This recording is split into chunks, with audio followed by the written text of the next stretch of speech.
दोस्तों आज के इस वीडियो में हम आपको 1.5 वोल्ट से लेकर 12 वोल्ट तक एक रोटेट पावर सप्लाई बनाकर दिखाएंगे। दोस्तों अगर ये पावर सप्लाई हम बना ले, इस पावर सप्लाई से हम 1.5 वोल्ट से लेकर 12 वोल्ट तक आउटपुट सप्लाई ले सकते हैं। हम इस पावर सप्लाई का इस्तेमाल कई कामों में भी लगा सकते हैं। जैसे हमें अगर 1.5 वोल्ट की ज़रूरत है तो हम 1.5 वोल्ट का इस्तेमाल करेंगे इस पावर सप्लाई से।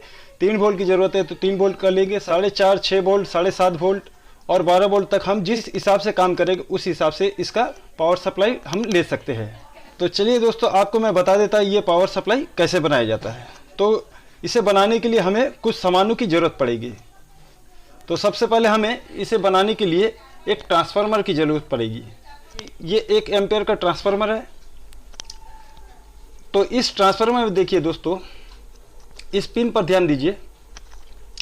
जो पहला पिन है ये है 0 वोल्ट और उसके बाद 1.5 वोल्ट और उसके बाद 3 वोल्ट, उसके बाद 4.5 वोल्ट और इस तरफ नीचे की तरफ ये पहला है 6 वोल्ट और दूसरा है 7.5 वोल्ट और तीसरा है 9 वोल्ट और उसके बाद चौथा है आखिरी वाला 12 वोल्ट।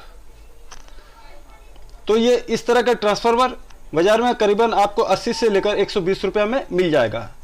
आपके एरिया के हिसाब से आपका दुकानदार कितना लेता है वो एरिया पर डिपेंड करता है। तो इस तरह का एक ट्रांसफार्मर ले लीजिएगा। उसके बाद दोस्तों ये रोटरी है, इसे रोटरी स्विच कहते हैं। ये 8 पोल का रोटरी स्विच है। ये आपको मार्केट में 20 से 25 रुपये में आ जाएगा। उसके बाद दोस्तों ये कैपेसिटर है 3300 UF 35 वोल्ट का। तो ये कैपेसिटर आपको 10 से 12 रुपये में मार्केट में मिल जाएगा। उसके बाद दोस्तों ये 4 डायोड है। इसका नंबर है 1N4007। तो ये भी आपको मार्केट से 1 रुपये पीस के हिसाब से मिल जाएगा। अब दोस्तों इस तरह का हम वायर लेंगे और 2 चिमटे ले लेंगे। तो जब हम आउटपुट वोल्टेज लेंगे तो हम इसी चिमटे के सहारे लेंगे। उसके बाद दोस्तों एक नोक लेंगे, इस राउटर स्विच में लगाएंगे, इस तरह से हम रोटेट करेंगे। ठीक है। इसके बाद एक AV-TV का फीमेल जैक लेंगे और इसका इस्तेमाल हम, ये मेल जैक है, इसका इस्तेमाल हम जब आउटपुट वोल्टेज लेंगे तो इस तरह से लगाकर हम आउटपुट वोल्टेज लेंगे। ठीक है। उसके बाद दोस्तों पावर लेने के लिए इस तरह का हम जो प्लग लगा है और वायर लगा है इस तरह का हम वायर लेंगे। और इसके बाद दोस्तों आखिरी में आता है ये बॉक्स।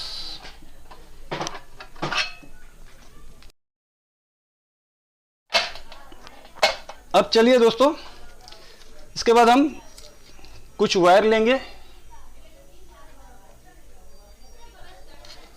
और उसके बाद कुछ स्क्रू वगैरह जो कि हमें इसे फिट करने में ज़रूरत पड़ेगी। दोस्तों इसे बनाने से पहले मैं आपको एक डायग्राम दे देता हूं। आप अगर उस डायग्राम के अनुसार बनाएंगे तो आपको बनाने में कोई भी परेशानी नहीं होगी। तो देखिए इस पावर सप्लाई का डायग्राम मैंने बनाया है। 1 volt to 12 volt rotate power supply. Rotate यानी कि ये जो स्विच है रोटरी, ये रोटेट होता है। तो हम अगर इसे ऐसे इस तरह घुमाएं तो 1.5 वोल्ट, उसके बाद 3 वोल्ट, उसके बाद 4.5 वोल्ट, उसके बाद 6 वोल्ट, उसके बाद 7.5 वोल्ट, उसके बाद 9 वोल्ट, उसके बाद 12 वोल्ट। तो इस तरह से हम घुमा घुमा के जितनी ज़रूरत है, जितनी वोल्टेज ज़रूरत है उसी हिसाब से हम इसे घुमा घुमा कर लेंगे। तो सबसे पहले आप डायग्राम को देखिए। तो इस डायग्राम में देखिए ये ट्रांसफार्मर का डायग्राम है। तो ये जो ट्रांसफार्मर है इस तरफ देखिए सिंबल में इस तरफ है 220 वोल्ट इनपुट, 220 वोल्ट, ठीक है। यहाँ से हमें एसी पावर देंगे 220 वोल्ट का। इसके बाद हमें यहाँ से output 0 volt, 1.5 volt, 3 volt, 4.5 volt, माने 12 वोल्ट तक हमें मिलेगा। तो मैंने ये डायग्राम बनाया है, तो इस पिन को देखिए, इस पिन को मैंने इस डायग्राम में इस तरह से उतारा है, ठीक है। और ये जो गोल सा दिख रहा है ये रोटर है, ये रोटरी स्विच है 8 पोल का, ठीक है। तो जब भी हम इसका कनेक्शन करेंगे इसके साथ, तो आउटपुट का ये मिडल वाला है, ये आउटपुट मतलब हम जब इस चिमटे की मदद से लेंगे आउटपुट वोल्टेज जितनी जरूरत है, तो यहां पर हमें आउटपुट कनेक्शन देना पड़ेगा, ठीक है। तो 1.5 वोल्ट का वायर हम यहां लगाएंगे पहले में, 3 वोल्ट का सेकंड में, और 4.5 वोल्ट का हम थर्ड में, 6 वोल्ट का 5वें नंबर में, 7.5 वोल्ट का 6वें नंबर में, 9 वोल्ट का 7वें नंबर में, और 12 वोल्ट का 8वें नंबर में। तो यहां हमें 0 को छोड़ देना है, क्योंकि 0 नेगेटिव होता है। तो इसको छोड़कर बाकी के कनेक्शन को हम इस पिन के अनुसार कर देंगे। तो 1 2 3 4 5 6 7, तो इस रोटरी में 8 पिन है। तो 1 2 3 4 5 6 7 8, तो आखिरी वाला हम छोड़ देंगे। अगर ये ट्रांसफार्मर 15 वोल्ट का होता तो इस पिन का हम इस्तेमाल कर सकते थे 15 वोल्ट के लिए। तो हमारे पास ये ट्रांसफार्मर 12 वोल्ट का है, तो हम तो इस रोटर के 12 वोल्ट तक ही इस्तेमाल करेंगे। तो ठीक है दोस्तों, तो यहां पर आउटपुट कनेक्शन लगता है। तो जब आप इस रोटर को इस तरह से घुमाइएगा, तो ये इसका कनेक्शन इसके साथ कनेक्ट हो जाता है। फिर जब इसे घुमाइएगा, तो यहां 1.5 वोल्ट रहा, तो 1.5 वोल्ट में कनेक्शन रहा, तो जब इसके साथ कनेक्ट हुआ तो 1.5 वोल्ट आउटपुट हमें देगा। तो उसके बाद अगर हम इस तरह से एक बार और घुमा दें, तो ये कनेक्शन घूमकर इस तरफ इस पिन में कनेक्ट हो जाएगा, तो हमें 3 वोल्ट मिलेगा। उसके बाद फिर आप इसे घुमाइएगा, तो ये कनेक्शन इस तरह से घूम जाएगा, तो हमें 4.5 वोल्ट मिलेगा। इसी तरह से हम इसे घुमा घुमा के जितनी जरूरत है उसी हिसाब से हम वोल्टेज को ले सकते हैं। तो चलिए अब हम इसे बनाते हैं। तो राउटर के बारे में समझा दिया मैंने। इसके बाद आता है ब्रिज रेक्टिफायर। तो इस ट्रांसफार्मर के जरिए जब हमें आउटपुट वोल्टेज मिलेगा, तो ये एसी के रूप में देगा। तो हमें इस वोल्टेज को डीसी में कन्वर्ट करना पड़ेगा। तो डीसी में कन्वर्ट करने के लिए हमें ब्रिज रेक्टिफायर बनाना पड़ेगा। तो ब्रिज रेक्टिफायर बनाने के लिए हमें इन चारों डायोड का इस्तेमाल करेंगे, और वोल्टेज को स्मूथ करने के लिए, फ्रेश करने के लिए हम इस कैपेसिटर का इस्तेमाल करेंगे। तो चलिए अब हम बना लेते हैं। दोस्तों, ये पावर सप्लाई मैं इस बॉक्स के अंदर नहीं बनाकर मैं आपको इस लकड़ी के ऊपर बनाकर दिखाऊंगा, ताकि आपको समझ में आ जाए अच्छी तरह से। अगर मैं इस बॉक्स में बनाऊं तो आपको समझ में नहीं आएगा, बॉक्स छोटा है, कौन सा कनेक्शन कहां लगा आपको पता नहीं चलेगा। तो मैं इस लकड़ी के ऊपर इस पावर सप्लाई को बनाकर आपको दिखलाता हूं। तो दोस्तों, हम ट्रांसफार्मर को पहले लेंगे, ठीक है। हम इसके कनेक्शन को, इसके प्रत्येक पिन के कनेक्शन को हम इस वायर से जोड़ देंगे।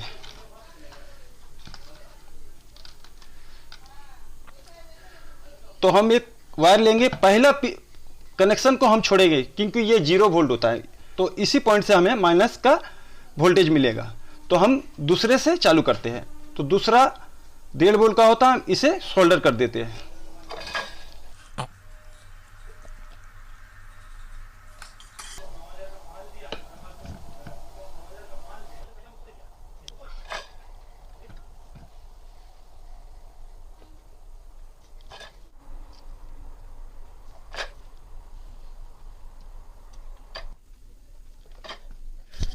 तो दोस्तों हमने इसके सभी कनेक्शन में वायर को लगा दिया। अब इस वायर को हम इस रोटरी में लगाएंगे। तो आउटपुट छोड़ दीजिएगा, ये आउटपुट हमें बाद में लेना है क्योंकि हमें यहाँ से सप्लाई लेना है, तो इसे छोड़ दीजिएगा। तो हम पिन नंबर 1 से स्टार्ट करेंगे। तो पिन नंबर 1 में हम 1.5 वोल्ट, ये 1.5 वोल्ट का फर्स्ट वायर है, इसको हम सोल्डर कर देंगे।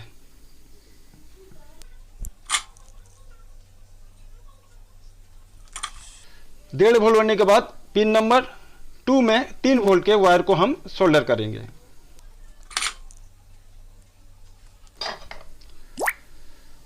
उसके बाद एक के बाद एक सभी वायर को हम सोल्डर कर देंगे। तो चलिए मैं सभी वायर को सोल्डर करने के बाद आपको इस वीडियो में लाता हूं। हमने ट्रांसफार्मर के पिन के अनुसार, इसके सीरियल के अनुसार, इस रोटरी के सीरियल के अनुसार प्रत्येक वायर को सोल्डरिंग आयरन से जोड़ दिया है। तो अब हमारा इस डायग्राम के अनुसार ट्रांसफार्मर से रोटरी का कनेक्शन हो चुका है। अब हम इस आगे का कनेक्शन बनाएंगे। तो देखिए ये ब्रिज रेक्टिफायर है, ये ब्रिज रेक्टिफायर का डायग्राम है। तो चलिए इस ब्रिज रेक्टिफायर को हम बना लेते हैं। ब्रिज रेक्टिफायर बनाने के लिए हमें डायोड के सिंबल को ध्यान रखना बहुत जरूरी है। ये डायोड है। तो दोस्तों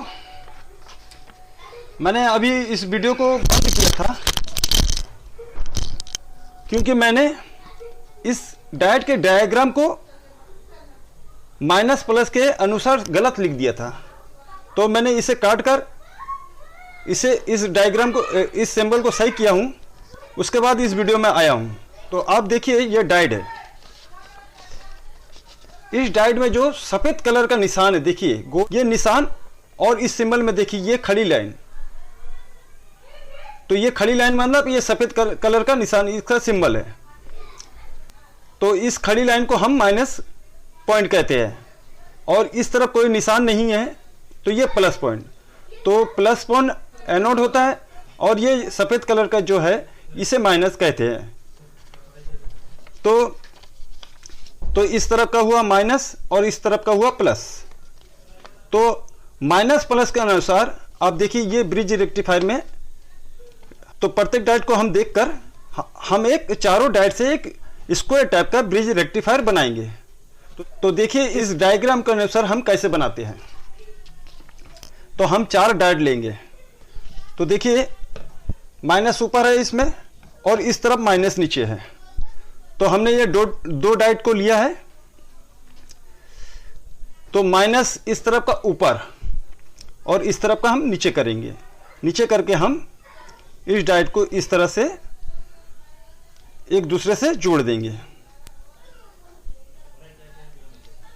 ठीक है, ये बन गया है। अब फिर दोस्तों हम फिर से 2 डायोड लेंगे और नीचे वाले दोनों डायोड के सिंबल के अनुसार इसे हम जोड़ेंगे। तो नीचे वाला माइनस इधर है नीचे की तरफ, और इस तरफ का ऊपर की तरफ है। तो नीचे वाला ये रहा माइनस नीचे की तरफ, और इस डायोड में माइनस ऊपर की तरफ। तो हम इस तरह लगाकर इसे जोड़ देंगे।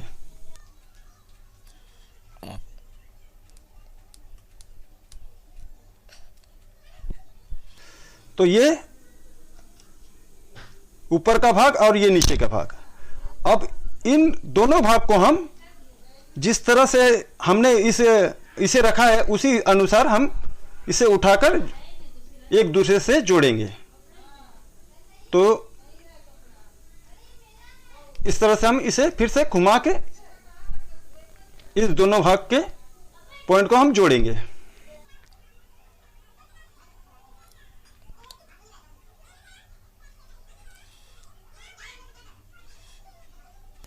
तो देखिए दोस्तों ये ब्रिज रेक्टिफायर तैयार हो चुका है इस डायग्राम के अनुसार।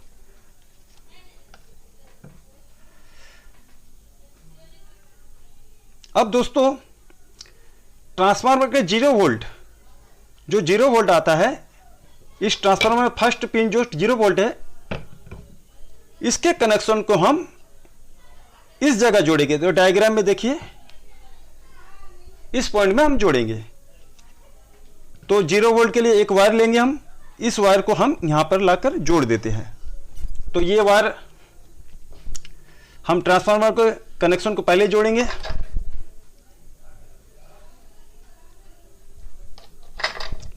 उसके बाद हम यहां पर इसे जोड़ देंगे।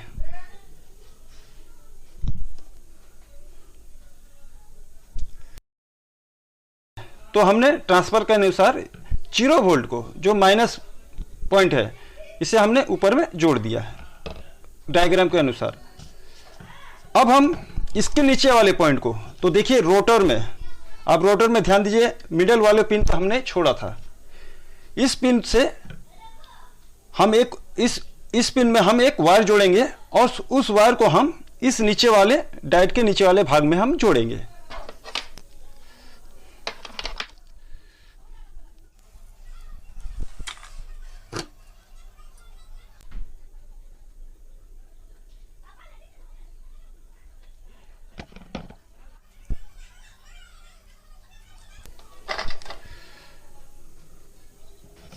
तो दोस्तों हमने डायग्राम के अनुसार ट्रांसफार्मर से लेकर रोटरी तक, रोटरी से लेकर ब्रिज रेक्टिफायर तक के कनेक्शन को जोड़ दिया। अब दोस्तों इसमें बचा है बीच में जो आपको ये सिंबल दिख रहा है, ये कैपेसिटर का सिंबल है, ये कैपेसिटर। तो इस कैपेसिटर के सिंबल को देखिए, ये जो काली काली पट्टी है, ये माइनस का निशान है। तो इस तरफ का रहा माइनस और इस तरफ का रहा प्लस। तो देखिए माइनस और प्लस, तो हमने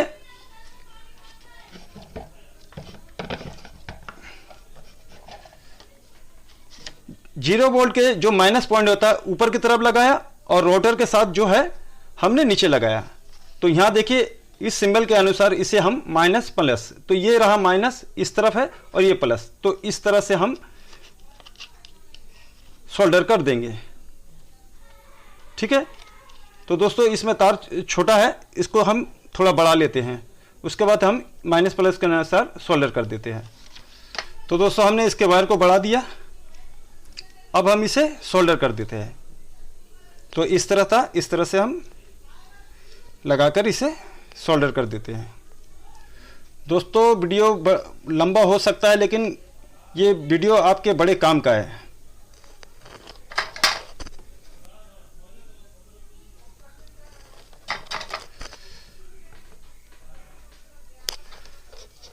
तो दोस्तों हमारा सर्किट डायग्राम के अनुसार जो भी काम था वो पूरा हुआ।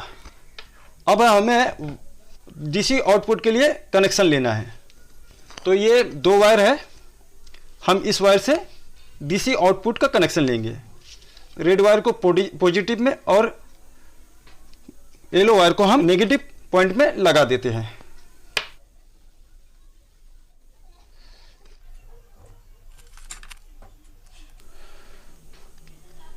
तो दोस्तों हमने आउटपुट के लिए 2 वायर को लगा दिया।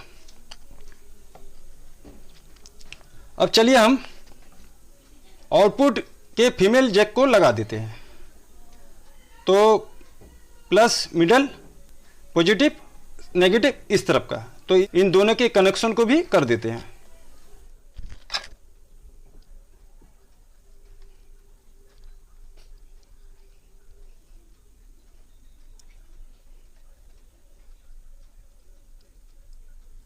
दोस्तों इसी जैक से हमें आउटपुट वोल्टेज लेना है। अब दोस्तों इस बोर्ड में हम इसे फिट करते हैं।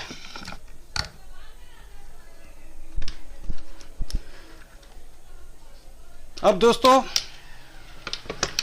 इस ट्रांसफार्मर में हम सप्लाई का वायर देंगे। तो ये आखिरी बचा वायर है, इसमें भी लगा देते हैं हम।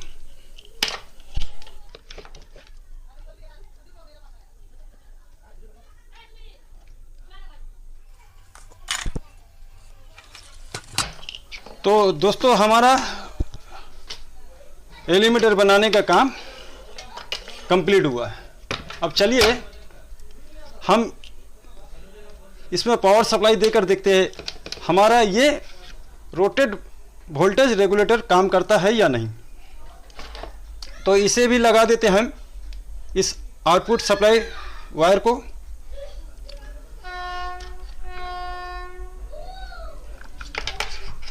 अब हम एक मीटर को लेंगे जिससे हम वोल्टेज को चेक करेंगे। तो प्लस के अनुसार प्लस को और माइनस के अनुसार माइनस को,